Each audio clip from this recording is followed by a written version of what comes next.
അള്ളാന്റെ റസൂല് പറഞ്ഞു, മോളെ ഫാത്തിമ, നിന്റെ ഭർത്താവിനോട് നീ മനഃപൂർവ്വം പിണങ്ങല്ലേ.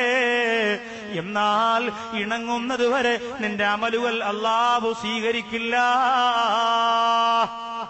ഫാത്തിമ ബീവി റളിയല്ലാഹു അൻഹ ജീവിതത്തിൽ നമുക്ക് കാണാം. ഒരു ദിവസം ഇങ്ങനെ കാര്യം പറഞ്ഞുകൊണ്ടിരിക്കുന്നതിനിടയ്ക്ക് അലി റളിയല്ലാഹു അൻഹു പിണങ്ങി. രണ്ടുപേരും തമ്മിൽ, ഭാര്യ ഭർത്താക്കൾ തമ്മിൽ പിണങ്ങുമല്ലോ. ഇതങ്ങനെ സാധാരണയുള്ള ചെറിയ പിണക്കമാണെന്ന് കരുതി കുറെ സമയം കഴിഞ്ഞിട്ടും അലി റളിയല്ലാഹു അൻഹു ഇണങ്ങുന്നില്ല. സുബ്ഹാനല്ലാഹ്, പിണക്കം കാര്യമായോ? കളി കാര്യമായോ? എന്റെ ഭർത്താവ് എന്നോട് മിണ്ടുന്നില്ലല്ലോ. ഫാത്തിമ ബീവി റളിയല്ലാഹു അൻഹ അടുത്തു പോയി എന്ന് ചിരിച്ചു. ശരീരത്തൊക്കെ തൊട്ടു നോക്കി, തടവി നോക്കി, ചിരിച്ചു നോക്കി, കളിപ്പിച്ചു നോക്കി, ചിരിപ്പിച്ചു. ഒരു രക്ഷയില്ല. ഗൗരവമുള്ള മുഖം. ഇസ്ലാമിന്റെ പുലിക്കുട്ടിയാണ് അലി ഹൈദറുൽ ഖറാർ റളിയല്ലാഹു തആല. അതുകൊണ്ട് തന്നെ ഫാത്തിമ ബീവി റളിയല്ലാഹു അൻഹ മുമ്പ് നിന്ന് കരയാൻ തുടങ്ങി. 70 പ്രാവശ്യം, മറ്റൊരു ഹദീസിൽ 80 പ്രാവശ്യം അലി റളിയല്ലാഹു അൻഹു എന്ന ഭർത്താവിന്റെ ചുറ്റും ഫാത്തിമ ബീവി റളിയല്ലാഹു അൻഹ പല രൂപത്തിലും കോലത്തിലും ചിരിച്ചും ചിരിപ്പിച്ചും ഒക്കെ ഇങ്ങനെ കറങ്ങി. എന്തിനാ? അലി റളിയല്ലാഹു അൻഹുവിനെ ഒന്ന് ചിരിപ്പിച്ചെടുക്കാൻ വേണ്ടിയിട്ട്. അലി റളിയല്ലാഹു അൻഹു ഇണങ്ങുന്നില്ല. അവസാനം അലി റളിയല്ലാഹു അൻഹുവിന്റെ പിണക്കം തീർന്നപ്പോൾ ഇലാ ഹളറത്തി റസൂലുള്ളാഹിയുടെ മുമ്പിലേക്ക് ഓടിച്ചെല്ലുകയാണ്. നബിയേ, ഒരു സന്തോഷ വാർത്ത പറയാൻ വേണ്ടി വന്നതാണ്, ഒരു സന്തോഷം അങ്ങയെ അറിയിക്കാൻ വേണ്ടി വന്നതാണ്. എന്റെ ഭർത്താവായ അലി റളിയല്ലാഹു അൻഹു എന്നോട് പിണങ്ങിയിരുന്നു നബിയേ, എന്നോട് പിണങ്ങിയിരുന്നു തങ്ങളെ. ഒരുപാട് കഷ്ടപ്പെട്ടതിന് ശേഷമാണ് ഇണങ്ങിയത്.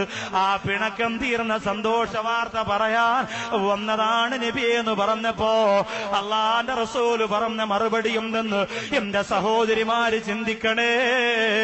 റസൂലുള്ളാഹിയുടെ കരളെന്നല്ലേ പറഞ്ഞത്?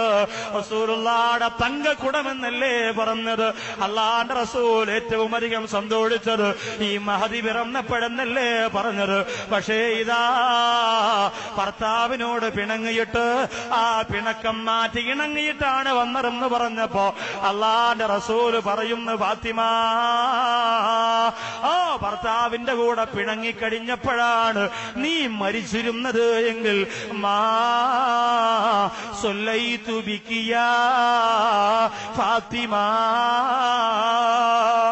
നിന്റെ മയ്യത്ത് നിസ്കരിക്കാൻ ഞാൻ കാണൂല ഫാത്തിമ.